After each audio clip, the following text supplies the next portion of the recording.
الحمد للہ وکفا والسلام علی عبادہ الذین اصطفى اما بعد فاعوذ باللہ من الشیطان الرجیم بسم اللہ الرحمن الرحیم ظہر الفساد فی البر والبحر بما کسبت ایدی الناس صدق اللہ العظیم اللہم صلی علی سیدنا و مولانا محمد وعلی آل سیدنا و مولانا محمد وبارک وسلم علیہ۔ معزز سامعین اکرام، آج کا ہمارا عنوان ہے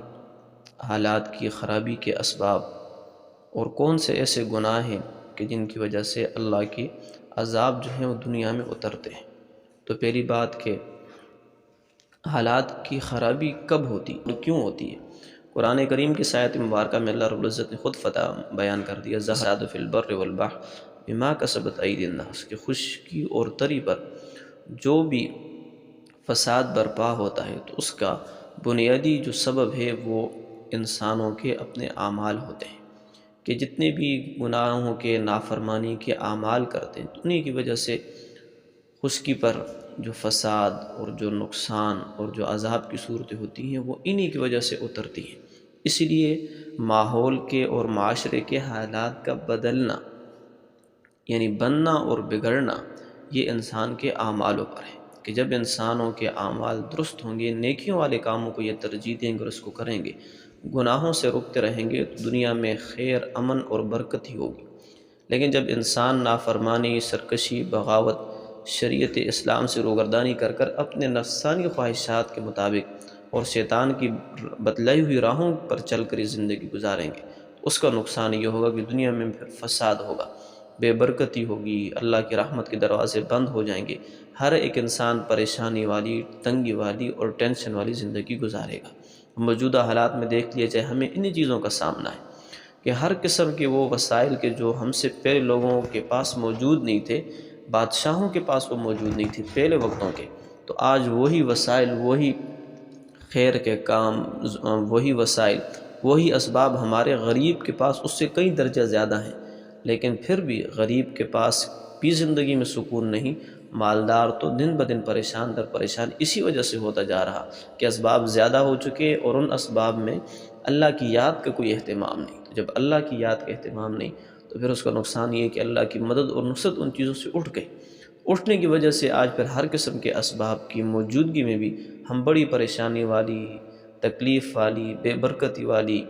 اور تنگی والی زندگی گزار رہے ہیں۔ اس لیے آج ہم اس درس میں دوسری بات یہ سیکھیں گے کہ وہ کون سے ایسے گناہ ہیں کہ جن کی وجہ سے اللہ کے عذابوں کو دعوت دی جاتی ہے، تاکہ یہ ہمارے ذہن میں ہوں، بطور مذاکرہ کے ہیں،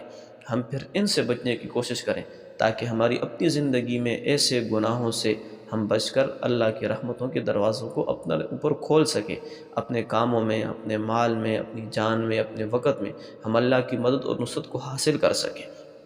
اس لیے پہلا فرمایا کہ پہلا گناہ جس کی وجہ سے اللہ کے عذاب اترتے ہیں وہ ہے فرض نماز کا ترک کر دینا،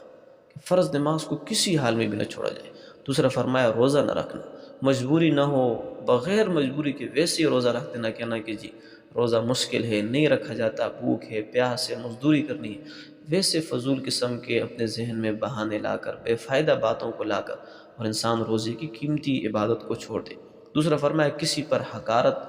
کی نظر کرنا، حقیر جان کر اس پر کمتر نظر رکھنا، اس کے ساتھ ہنسنا، مزاح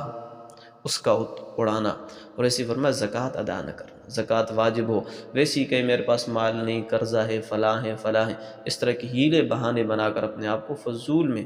زکوٰۃ کی اہم جو عبادت ہے اس سے روگردانی کر کے اپنے آپ کو چھڑا لے۔ یہ عادت بھی درست نہیں کہ جب زکوٰۃ ہے لازم تو پھر زکوٰۃ کو اہتمام کے ساتھ ذمہ داری سمجھ کر ادا کیا جائے۔ کسی کو منہ پر طعنہ دینا کہ تو فلاں تھا نا، آپ تو فلاں ہیں، آپ تو فلاں ہوں، آج یہ بات کرتے ہیں، طعنہ کسی کو نہ دیا جائے۔ کسی کی جو زندگی تھی وہ اس کا اور اس کے اللہ کے درمیان کا معاملہ ہے، مجھے اللہ نے اختیار نہیں دیا کہ میں دنیا میں اس کا حساب لینا شروع کروں، حساب اللہ آخرت مجھ سے خود لیں گے۔ اور اگلا گناہ فرمایا کسی کو برے لقب سے پکارنا، ایسے الفاظ سے کسی کو کہنا چھوٹے قد والے، موٹی آنکھوں والے، موٹی ناک والے، کالے رنگ والے، یہ ایسی چیزیں جس سے لوگوں کو تکلیف ہوتی ہے۔ تو برے القابات سے بھی کسی کو نہ یاد کیا جائے۔ بدگمانی کرنا، کسی بھی بندے کو دیکھ کر یہ کر رہا ہوگا، اب اچھی سوچ کے مد مقابل بری سوچ رکھنا یہ انتہائی بڑا گناہ ہے، کسی کا عیب تلاش کرنا، کوشش ہے کہ اس کی کوئی کمی دیکھوں اور فوراً دوسرے کو جا کر بتا دوں، یا اس کو میں حقیر جانوں، یا اس کو منہ پر کہوں اچھا آپ کے اندر تو یہ بھی بڑا مسئلہ ہے، کسی کی غیبت کرنا، کسی کو کسی برائی پر دیکھ لیا، دوسرے کو جا کر بتا دیا فلاں تو ایسا ہے مڑا، فلاں تو یوں بھی کرتا ہے، اس کی شریعت نے ہمیں اجازت نہیں دی۔ اس کے ساتھ کسی کو بلا وجہ برا کہنا، کوئی مسئلہ تھا نہیں ویسے اس کو برا بنا دیا، آپ تو ایسے ہیں، آپ تو ایسے ہیں، آپ تو ایسے ہیں، ساتھ چغلی کھانا، ادھر کی بات کو اٹھا کر ادھر کر دیا، ادھر کی ادھر کر دیا، تہمت لگانا، ایک بندہ نے کام کیا ہی نہیں، سارا بوجھ اس گناہ کی جو چیزیں ہیں ساری اس پر ڈال دی، اور اس کے ساتھ دھوکہ دینا، وہ امید لگا کر آیا ہے کہ یہ میرے ساتھ اچھا معاملہ کرے گا، سچ بولے گا، ہم فوراً پیسے لے کر اس کا کام درست نہیں کرتے، 2 نمبر کام کر لیتے، یہ دھوکے والے، کسی کا نقصان پر خوش ہو،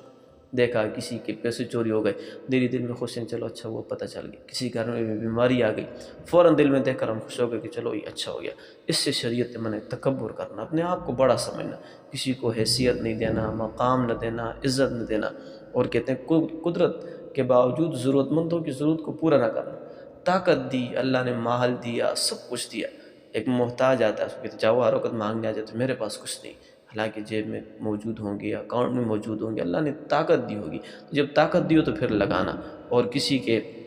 مال میں نقصان کرنا، کسی نے کوئی چیز آپ کے پاس ہمارے پاس امانت رکھی، ہم اس میں خیانت کر کے اس کا نقصان کر بیٹھے، یا کسی کا مال دیکھا پڑا ہوا تو اسے فوراً کچھ تھوڑا سا ہم نے ضائع کر دیا، اس کی شریعت نے اجازت نہیں دی، کسی کی عزت و آبرو کو خراب کرنا، ایک شریف آدمی ہے ویسی اس کے بارے میں باتیں اپنی طرف سے بنا کر جو ہے تو اس کو مخلوق میں، معاشرے میں بدنام کرنے کی کوشش کرنا، اس کو لوگوں کے سامنے حقیر بنا دینا، اب شریعت نے ان چیزوں کی جو ہے وہ اجازت نہیں دی۔ ایسے ہی کسی جاندار وغیرہ کی تصویر جو ہے تو وہ بنا لینا، اس کو کمرے میں لٹکا دینا، کسی اور جگہ پر لٹکا دینا، اس کی شریعت نے جو ہے اجازت نہیں دی۔ ایسے ہی اپنے میراث وغیرہ میں جو حقدار ہیں ان کو حصہ جو ہے تو جو بنتا ہے میراث میں سے وہ نہ دینا۔ ایسے ہی انسان کو اللہ نے طاقت دی ہے، مزدوری کر سکتا ہے، محنت کر سکتا ہے، لیکن اس کے باوجود وہ بھیک مانگنا شروع کر دیتا ہے۔ اس کے ساتھ ساتھ داڑھی مردوں کے لیے رکھنا ایک مٹھی کے برابر وہ واجب ہے، انبیاء علیہ الصلوۃ والتسلیمات کی سنت ہے، اب اس کو ویسے فضول میں کٹوا دینا بھی ایسے گناہ ہیں کہ جن کی وجہ سے جو ہے تو وہ اللہ کے عذابات اترتے ہیں۔ ایسی ہی بے حیائی اور گناہوں کے آلات کا استعمال کرنا، گانے کی چیزیں، فحش چیزیں، اس طرح کی چیزوں کو گھر میں رکھنا، اپنے پاس رکھنا، دوستوں کو دکھانا، اس پر پیسہ لگانا،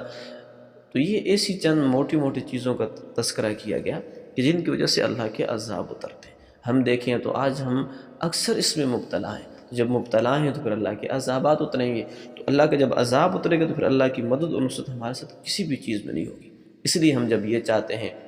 کہ ہماری زندگی اچھی ہو، مال میں برکت ہو، جان میں برکت ہو، وقت میں برکت ہو، اولاد فرما بردار ہو، جس کام کو بھی کرنا چاہے اللہ کی مدد آ کر اس میں برکت ہو، بڑے اچھے طریقے سے، بڑے تھوڑے وقت میں، بڑی تکلیف کے بغیر ہو جائے، اس کے لیے فارمولہ یہ کہ ہم ان گناہوں سے جو فہرست آپ کے سامنے بیان کی ہے، اس کے علاوہ اور بھی کافی سارے گناہ ہیں، ان سے اپنے آپ کو بچاتے رہیں، اللہ کی مدد اور نصرت ہمارے ساتھ ہوگی۔ لیکن نہ بچایا تو پھر مال بھی ہو، گاڑیاں بھی ہوں، بنگلے بھی ہوں، سب کچھ موجود ہو، ہم اللہ کی مدد اور نصرت کبھی بھی ہم حاصل نہیں کر سکتے۔ اللہ تعالیٰ ہر قسم کی نافرمانی سے ہمیں محفوظ فرمائے، اپنی خیروں اور برکتوں کے دروازوں کو ہم پر جو ہے تو وہ کھلا رکھے۔